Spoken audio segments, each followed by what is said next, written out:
आजकल तो दूध ही कहाँ शुद्ध मिल रहा है। हमने तो कितने लोगों को देखा यूरिया का दूध बन रहा है। आज जो छोटे छोटे बच्चों को कैंसर हो जाता है, हार्ट अटैक हो रहे हैं, 20-20, 25-25 साल की आयु, ये कोई कैंसर की आयु है? आज छोटे छोटे युवाओं को, युवतियों को कैंसर और भयानक भयानक बीमारियां हो रही है। उसका कारण ये अशुद्ध चीजें। ना तो जल शुद्ध रहा, ना दूध शुद्ध रहा, ना अन्न शुद्ध रहा। पूरे साल भर में प्रत्येक व्यक्ति कम से कम 250 ग्राम यूरिया खा जाता है गेहूं चावल के माध्यम से। आप सोच रहे हैं कि वो चावल है, अन्न नहीं महाराज, खाद है, केमिकल। जिसको हम खा रहे हैं वो जहर बनता जा रहा है। इसलिए आज अन्न शुद्ध नहीं रहा, जल शुद्ध नहीं रहा, दूध शुद्ध नहीं रहा, सब्जियां शुद्ध नहीं रही। लोग इंजेक्शन लगा लगा करके सब्जियों को भी पका देते हैं। जो उनका जो वास्तविक प्राकृतिक रूप है वो सब बदल गया। अब ये बताइए, हम जहर खाएंगे तो क्या होगा? चाहे कितना भी अच्छा शरीर रख ले, बढ़िया भोजन इत्यादि पे ध्यान रख ले, भोजन ही अशुद्ध हो गया है।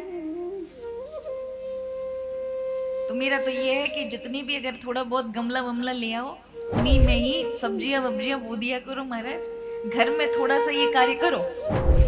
अगर बच्चों को सबको स्वस्थ रखना है तो कुछ ऐसी सब्जियां हैं जिनको आप घर में भी उगाओ और किसी गौशाला इत्यादि से जुड़ जाओ, जिससे अच्छा बढ़िया शुद्ध दूध मिले। नहीं तो आजकल तो महाराज कहाँ पाउडर और कहाँ कुछ, कहीं से कुछ और केमिकल, इतने सब कुछ मिला करके और फिर बेच रहे हैं।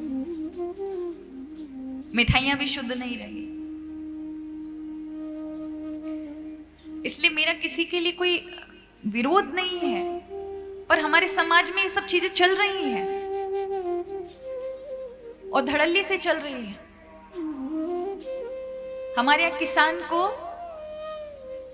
भूमि का देवता पिता तुल्य माना जाता है, क्योंकि वो पूरे जन समूह को पोषित करता है अन्न उगाकर, मेहनत करके।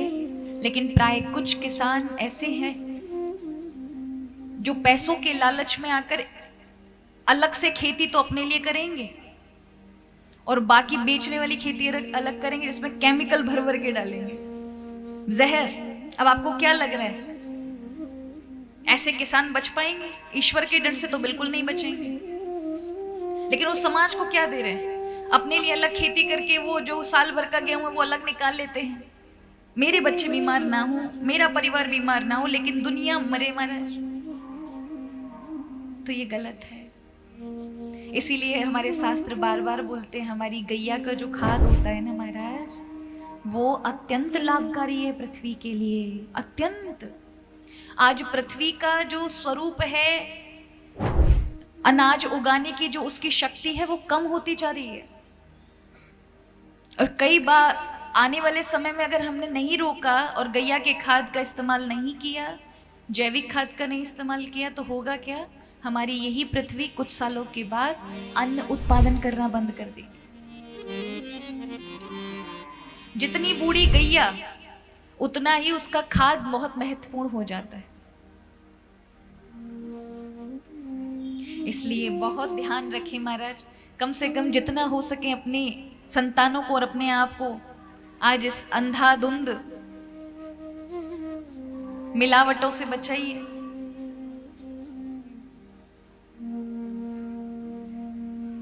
इसीलिए हम कहते हैं कि अगर आप अन्न नहीं अच्छे से खा पा रहे हो, बढ़िया सब्जियां भी आपको नहीं पता है कि कहाँ कहाँ क्या क्या मिल मिल कर आ रहा है, तो कम से कम अपने शरीर में थोड़ा बहुत योगासन करो,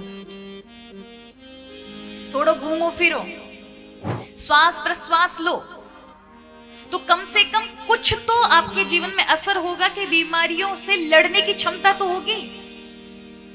और कुछ भी नहीं करोगे तो यही चीजें तुमको लग रहा है बहुत अच्छे से, शुद्धि से हम हरी हरी सब्जी खा रहे हैं, बढ़िया सारी चीजें कर रहे हैं, बढ़िया अच्छे दिन का पालन कर रहे हैं, लेकिन वो कहीं ना कहीं बीमारियों की जड़ हमारे अंदर ही आ रही है, मिलावट के रूप में।